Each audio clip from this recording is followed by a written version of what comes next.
एका मिनिटात current affairs MPSC साठी 10 जुलै 2025 डिस्कस करूया महत्त्वाच्या न्यूज। आजची पहिली न्यूज आहे, पंतप्रधान नरेंद्र मोदी यांना अजून एक आंतरराष्ट्रीय पुरस्कार मिळालाय आणि हा पुरस्कार आहे नामिबियाचा सर्वोच्च नागरी पुरस्कार the order of most ancient Welwitschia Mirabilis. हा पुरस्कार पंतप्रधान नरेंद्र मोदी यांना मिळाला आणि हा पुरस्कार प्राप्त करणारे ते पहिले भारतीय व्यक्ती ठरलेले आहेत। यानंतर पुढची न्यूज आहे बॉम्बे स्टॉक एक्सचेंज संदर्भात, म्हणजे बीएसई संदर्भात। बॉम्बे स्टॉक एक्सचेंजची स्थापना 9 जुलै 1875 ला झाली होती।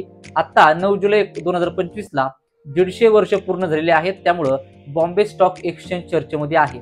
पुढची न्यूज आहे 10 जुलै हा दिवस आपण जागतिक ऊर्जा स्वातंत्र्य दिवस म्हणजे ग्लोबल एनर्जी फ्रीडम डे म्हणून सेलिब्रेट करतोय।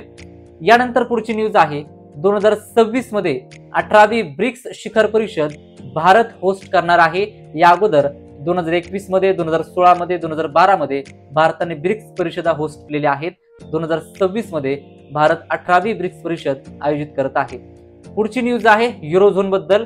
बल्गेरिया देश आहे, या बल्गेरियाला युरो हे चलन यूज करण्यासाठी किंवा प्राप्त करण्यासाठी मान्यता मिळालेली आहे आणि युरोझोन मधला बल्गेरिया हा 21वा सदस्य असणार आहे। अशा डेली अपडेटसाठी आपल्या चॅनलला सबस्क्राईब करा आणि इन्स्टाला पाहत असाल तर फॉलो नक्की करा।